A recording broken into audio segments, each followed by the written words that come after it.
Good morning. Dzień dobry. Dzień dobry, I should say. Good to be here today.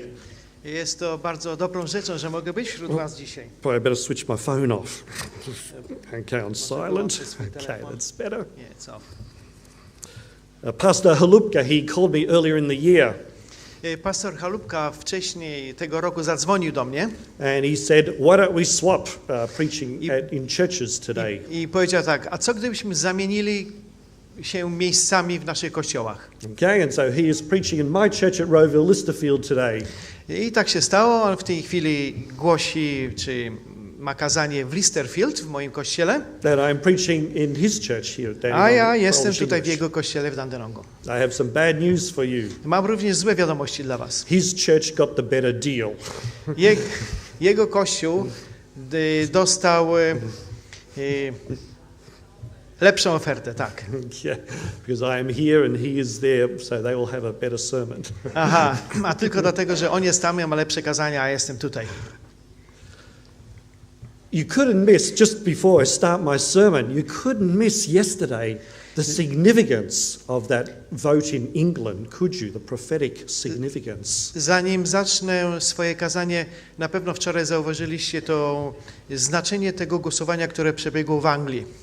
Okay, what was the big vote yesterday? To było to głosowanie, które miało rzeczywiście wielkie znaczenie. Yeah, the so-called Brexit. Tak zwany Brexit. Okay, Great Britain leaving the EU. A więc Wielka Brytania, która opuszcza Unię Europejską.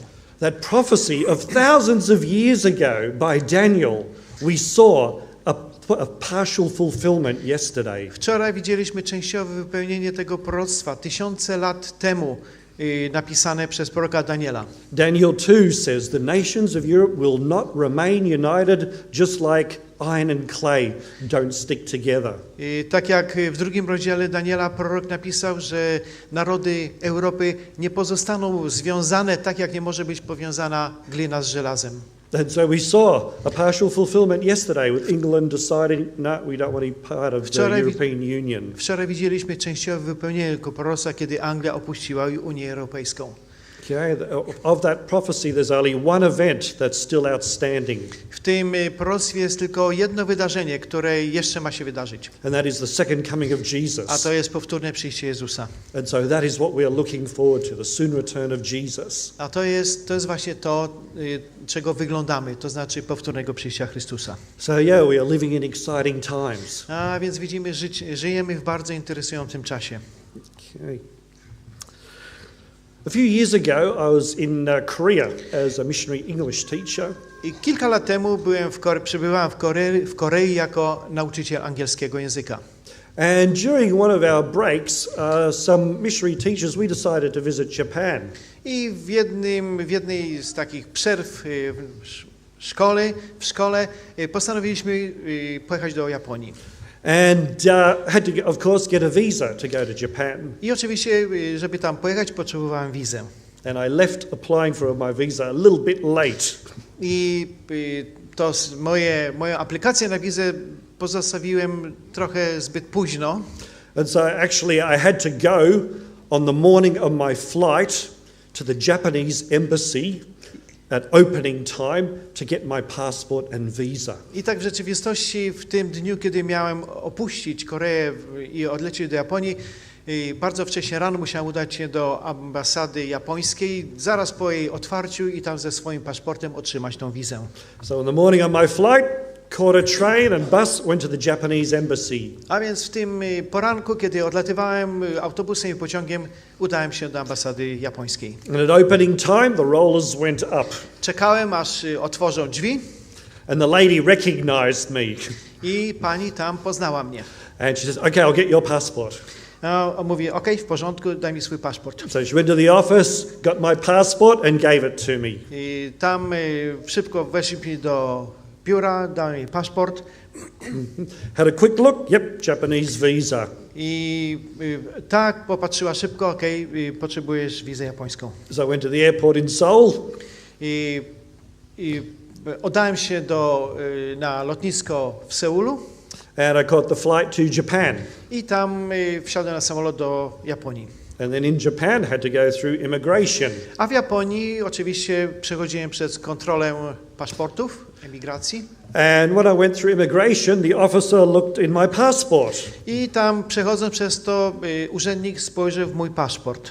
He says, "You have the wrong visa." I mówi do mnie, ty posiadasz złą wizę. I said, "It's a Japanese visa. Przecież to jest japońska wiza, powiedziałem mu. It's for 1 week. I'm only staying 1 week." Jest ważna na 1 tydzień i ja zamierzam zostać tutaj być tylko 1 tydzień. But he said, "This is a transit visa. Ale to, co posiadasz, jest wiza tranzytowa. It can only be used if you're traveling through Japan. Może być użyta tylko w tym celu, jeżeli przejeżdżasz przez Japonię. You need to have a tourist visa." Co potrzebujesz, to jest wiza turystyczna. I said, "Well, a visa is a visa, surely. Mówię do niego, wiza przecież, wiza jak wiza, no co z tym złego? It covers 1 week. I'm here 1 week." Tak czy inaczej, cały tydzień jest tam w tej wizie zawarty i jak zamierzam być tylko 1 tydzień. He says, "No, we cannot let you in. I on powiedział do mnie, sorry, nie mogę ciebie tutaj puścić. You must come with me." Musisz iść ze mną. And so as he's taking me away, I'm trying to wave to my friends and tell them, "Something's wrong. I don't know what." I jak mnie wyprowadzał tam właśnie na bok i starałem się pomachać do ich przyjaciół, powiedzieć im w ten sposób, że coś się złego dzieje. And then he took me to a little office. I zabrał mnie do małego pokoju. And then he started to interview me. I tam zaczął mnie wypytywać. And he asked me some questions. I tam postawił mi kilka pytań. Okay, what are you doing here? Jedno pytanie było, co ty tutaj robisz? Okay, what is your purpose? Jaki jest twój cel? And many other questions. I wiele innych pytań. And after about an hour and a half, finally we got everything worked out. I tak po mniej więcej godzinie i pół wszystko skończyło się dobrze. And he gave me a proper tourist visa. I tam dał mi tą właściwą wizę turystyczną. And then I was able to go into Japan. I wtedy mogłem iść, albo wjechać, albo udać się do Japonii. So yeah, it was a very interesting experience for me. Było to bardzo interesujące doświadczenie dla mnie. Today we're having a look at the prophet Elijah. Spójrzmy teraz na proroka Eliasza. Elijah had just had a great victory. Eliasz właśnie był po wielkim zwycięstwie. He was against the 450 prophets of Baal and 400 prophets of Asherah. I przy niedawnym skonfrontował 450 proroków Baala i 400 proroków Aszery. And God answered Elijah's prayer by consuming the stones of the altar, the wood and the sacrifice and the water. I Bóg odpowiedział na modlitwę Eliasza, jak pamiętamy, i ogień spadł i strawił ofiarę i cały ołtarz i wodę. He was then instrumental in the killing of the 450 prophets of Baal. I to właśnie Eliasz był tym ważnym czynnikiem, który spowodował, że 450 proroków Baala zostało zlikwidowanych. Then he prayed 7 times for rain to break that 3.5-year drought. I tam widzimy, jak 7 razy modli się, aby zakończyć tą 3,5-letnią suszę. And finally the huge rainstorm broke. I skończyło się to wielką ulewą. He ran ahead of King Ahab's chariot. I biegł przed rydwanem króla Ahaba In the pouring rain. w strugach deszczu. Now yesterday we had quite a bit of rain at different times too, didn't we? Wczoraj również i tutaj doświadczyliśmy deszczu, prawda? Okay, imagine running in front of a car or a chariot in that sort of weather. Wyobraźcie sobie swój bieg przed rydwanem, przed autem w takich warunkach. And he actually ran for 45 kilometers. Tak w rzeczywistości on biegł przez 45 kilometrów. So from Mount Carmel to Jezreel, 45 kilometers. To znaczy od góry Karmel aż do Jezreel, 45 kilometrów. In that pouring rain guiding the king's chariot. W tym ulewnym deszczu. Surely God had won a great victory against those false prophets. I rzeczywiście Bóg osiągnął wielkie zwycięstwo, jeżeli chodzi o tych fałszywych proroków. It should have been a time of rejoicing for the nation as they turn back to God. To powinien być czas radości dla całego narodu, kiedy Bóg zwycięża. But not everyone was happy. Ale nie wszyscy byli szczęśliwi. Let's go to 1 Kings chapter 19, verses 1 and 2.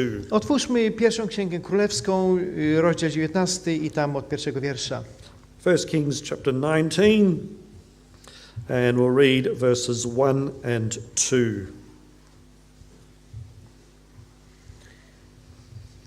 Okay, 19th Yes. chapter of 1 Kings, verses 1 and 2.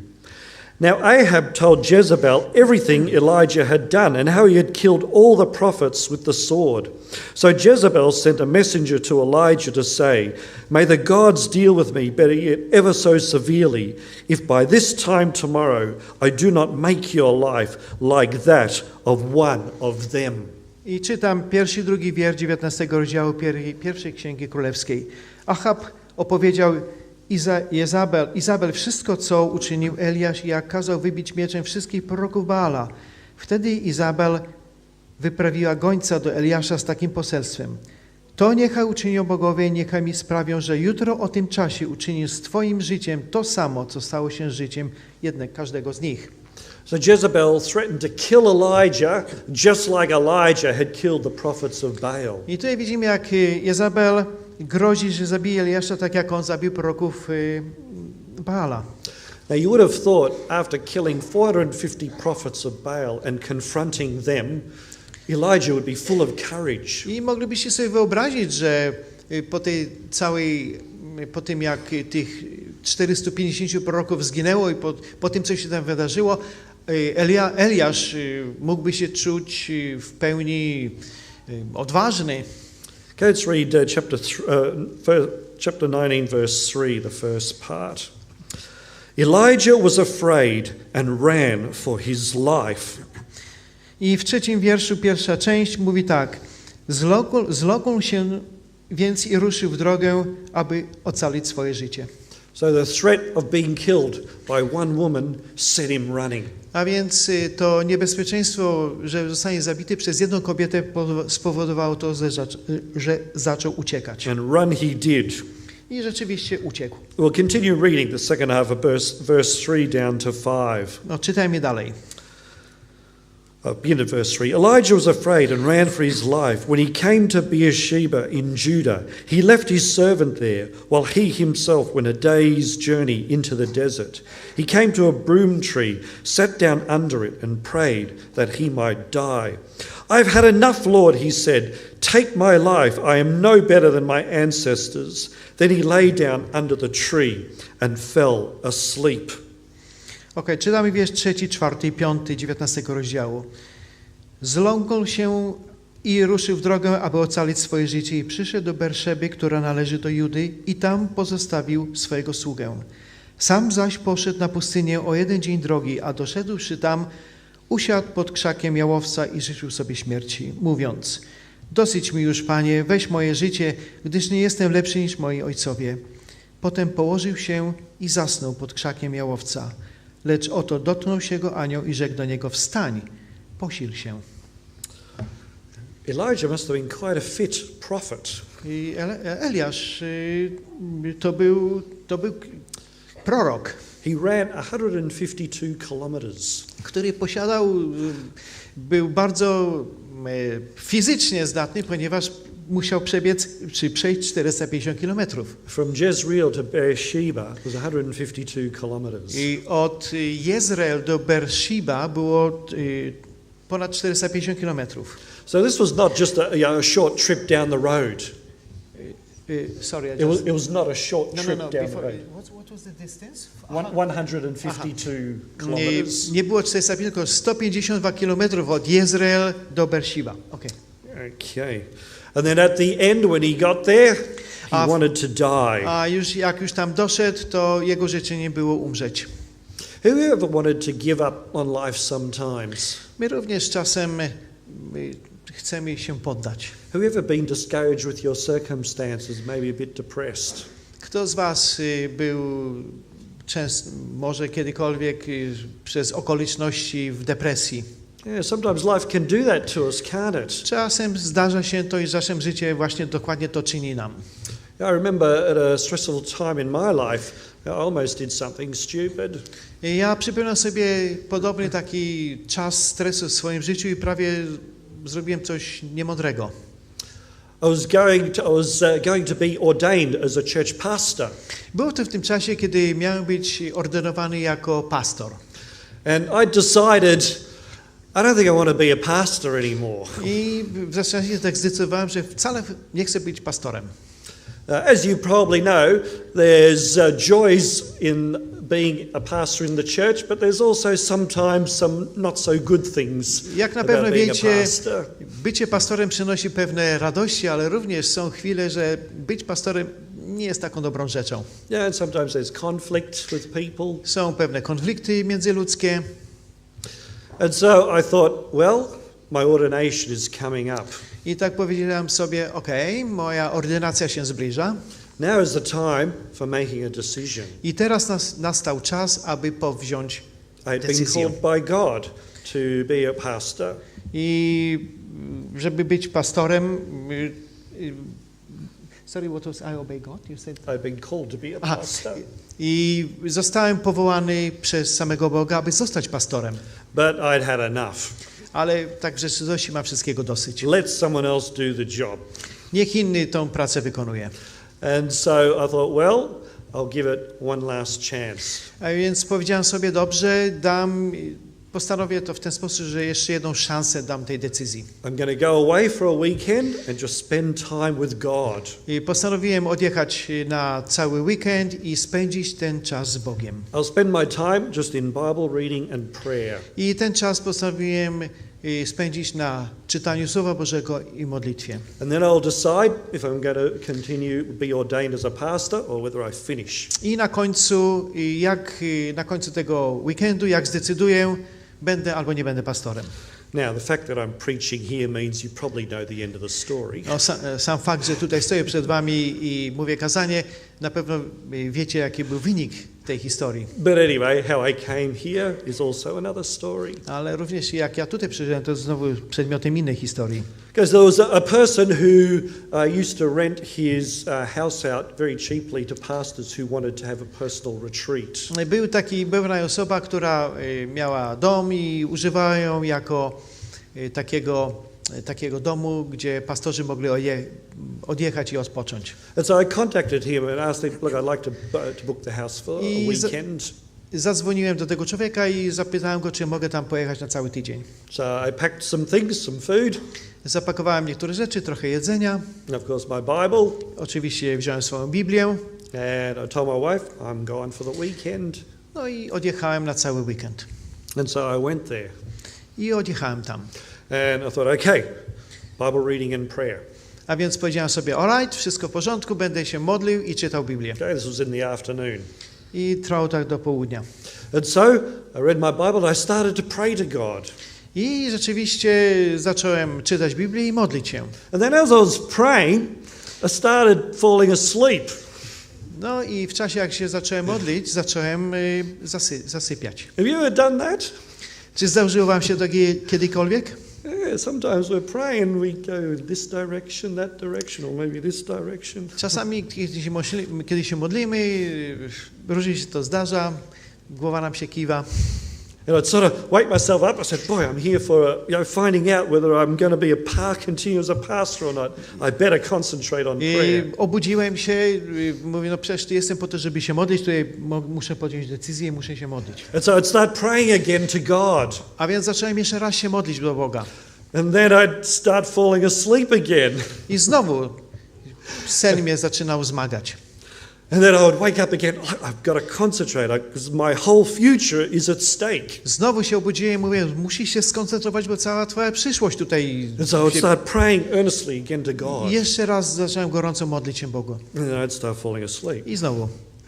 And I thought, well, I'm not really getting anywhere today. No, i doszedłem do wniosku, że ja nigdzie w takim stanie do niczego nie dojdę dzisiaj. So I thought, well, I'll just have a small nap and then I'll wake up and then I'll really pray. No, ja więc postanowiłem sobie, sobie odpocznę teraz przez krótki, dam sobie odpoczynek, obudzę się i znowu zacznę znowu. So this was about mid-afternoon. I obudziłem się później popołudniem. And so I went to sleep for a short nap. Przepraszam, było to po południu, więc poszedłem na krótki odpoczynek. And woke up about 8 o'clock the next morning. I obudziłem się o 8 rano następnego poranka. And so I woke up, I thought, oh, what happened? Obudziłem się i mówię, co się stało? So I thought, right here, now's the time for Bible study and prayer. I teraz mówię, teraz będzie czas na studiowanie Biblii i modlitwę. Okay, this time I didn't really fall asleep. I rzeczywiście znowu zacząłem upadać. But during my time... sorry. So you didn't fall... I didn't fall asleep now. I rzeczywiście po tym odpoczynku już nie zdarzyło się mi, żebym zasypiał. Tak. Okay. And during my prayer and Bible study... I wtedy kontynuowałem w tym studium i modlitwie. I came to the realization... I wtedy zrozumiałem jedną rzecz. That the reason I was almost ready to give up was because I was just simply exhausted and overtired. Że przyczyną, dla której chciałem prawie się poddać i było to, że byłem po prostu wyczerpany i zmęczony. Okay, after some stressful time of a few weeks, my body was run down. I przez ostatnie kilka tygodni wtedy miałem taki dosyć napięty czas, różne stresy i moje ciało zaczęło to odczuwać. And I realized, in future I really need to take care of myself physically and mentally. I zrozumiałem w ten sposób, że w przyszłości będę musiał, czy będę potrzebował bardziej zatroszczyć się o swoje ciało fizycznie i duchowo. Because it doesn't matter about our spiritual condition, of course that's important, but also our physical and mental and emotional condition is also important. Oczywiście nie tylko duchowa strona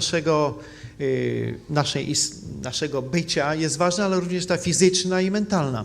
So when you are tempted to give up and when you are discouraged, maybe it's time to take better care of yourself. Jeżeli ktokolwiek z was czuje się zniechęcony i chce się poddać, proszę zatroszcie się sami o siebie, o tą fizyczną stronę waszego ciała.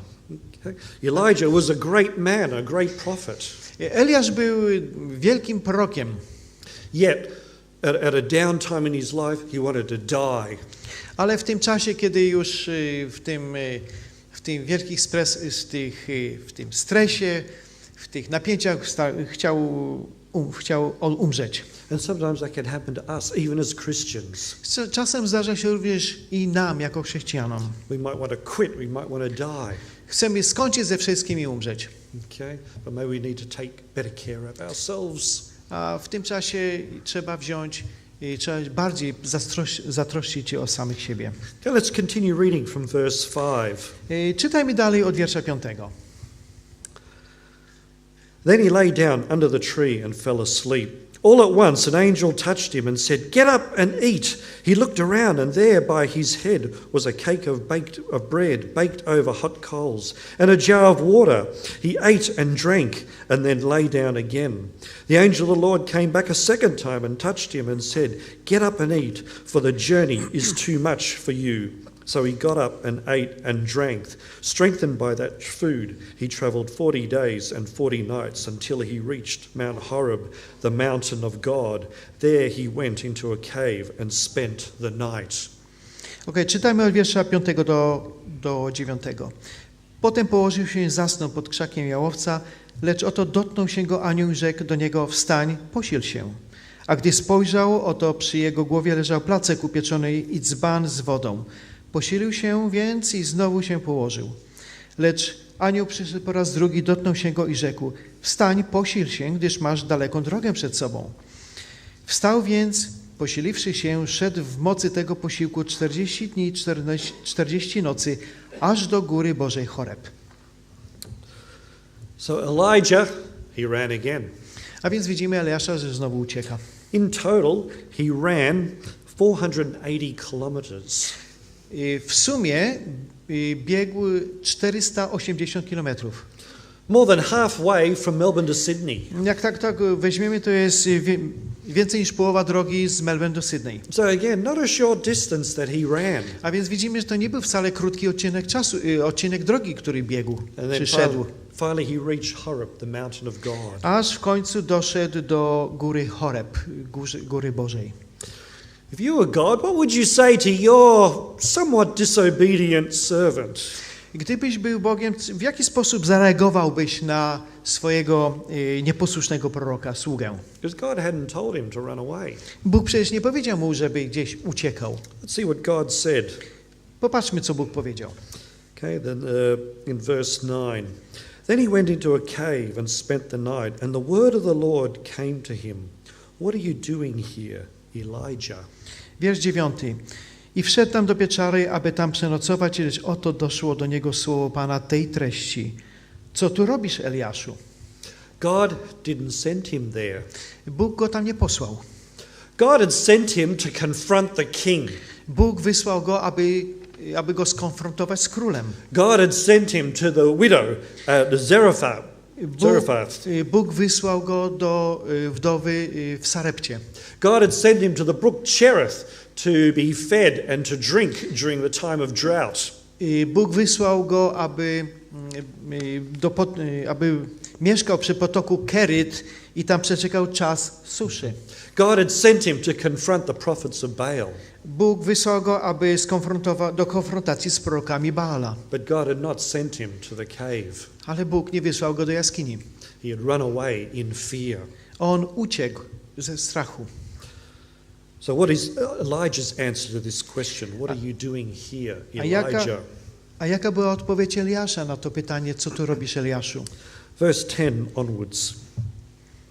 He replied, I have been very zealous for the Lord God Almighty. The Israelites have rejected your covenant, broken down your altars, and put your prophets to death with the sword. I am the only one left, and now they are trying to kill me too. I czytamy tam wiersz 10. A on odpowiedział, gorliwie stawałem w obronie Pana Boga zastępów, gdyż synowie izraelscy porzucili przymierze z Tobą, poburzyli Twoje ołtarze i Twoich proroków wybili mieczem. Pozostałem tylko ja, lecz i tak nastają na moje życie, aby mi je odebrać. So Elijah didn't really actually answer the question. Tak w rzeczywistości Eliasz wcale nie odpowiedział na to pytanie. He told God how good he was and how bad everyone else was. Co powiedział Bogu, to było to, jaki on jest dobry i jacy źli są wszyscy inni. Have you ever fallen into that trap? Czy zdarzyło wam się wpaść do tej pułapki kiedyś? Yeah, you look around the church and think, man, what a bunch. Okay.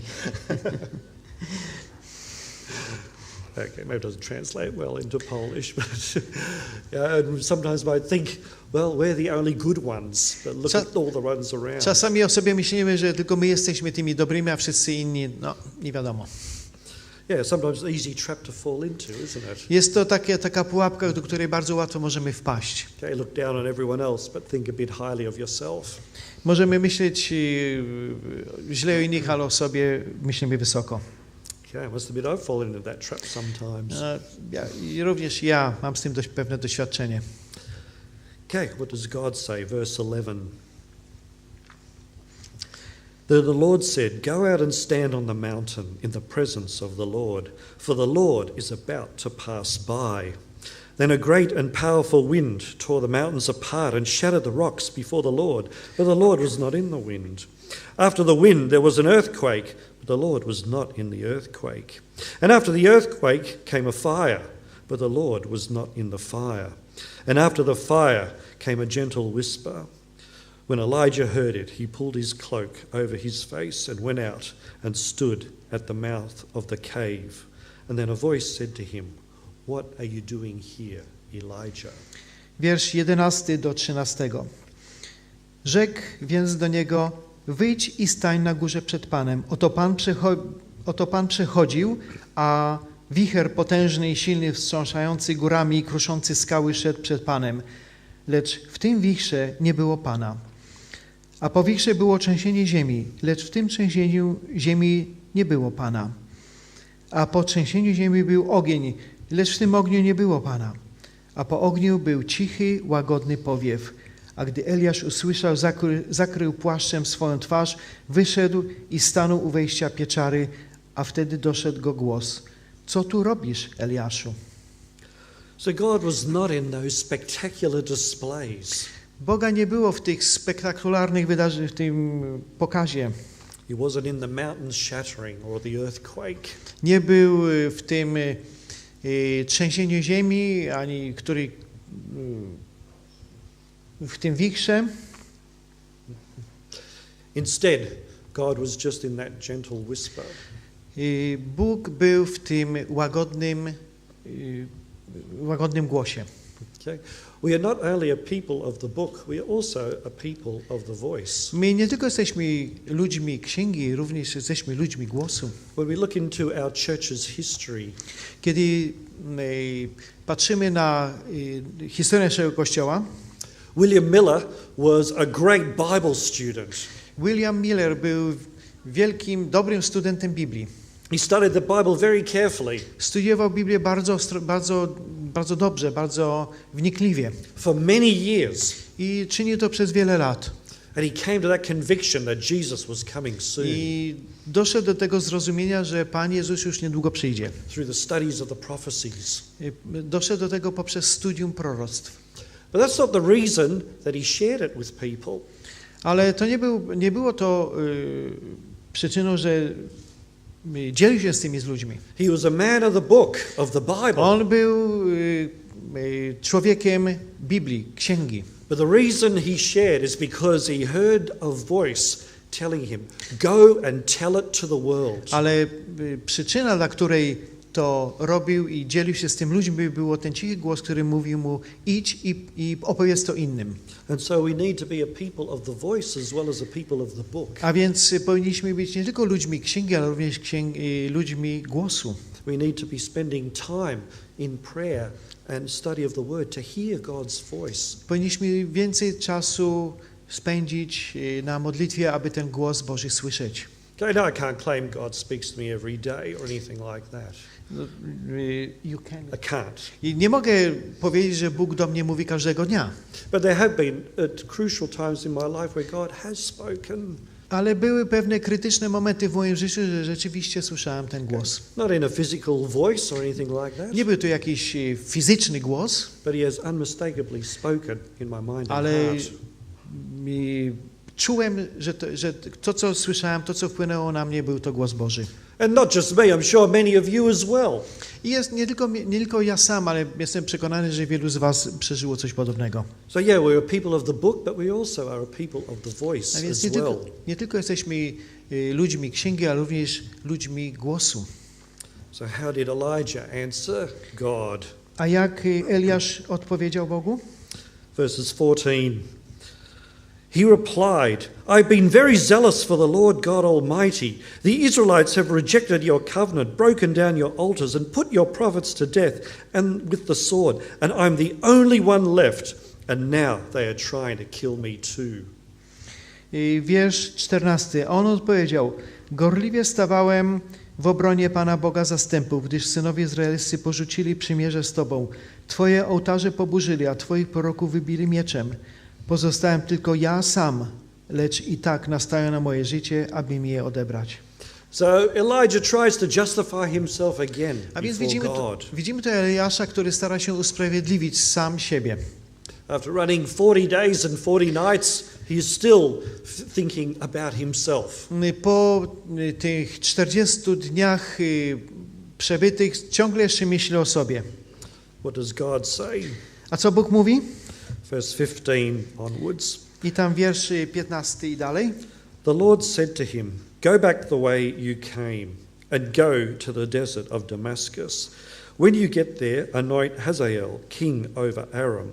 Also anoint Jehu son of Nimshi king over Israel, and anoint Elisha son of Shaphat from Abel Maholah to succeed you as prophet.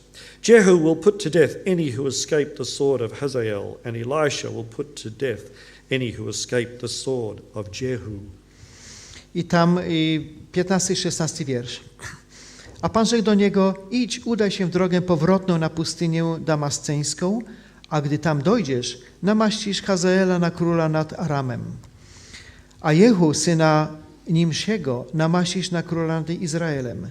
Elizeusza zaś syna Szafata z Abel-Mechola namaścisz na proroka na twoje miejsce. I 17 wiersz. I stanie się tak, że kto ujdzie przed mieczem Hazaela, tego zabije Jehu. A kto ujdzie przed mieczem Jehu, tego zabije Elizeusz. So God basically said, you've got something to do. A tak w zasadzie Bóg powiedział, masz jeszcze coś do zrobienia. You've run away. Uciekłeś? Go back the way you came. Wracaj z powrotem tam, skąd przyszedłeś.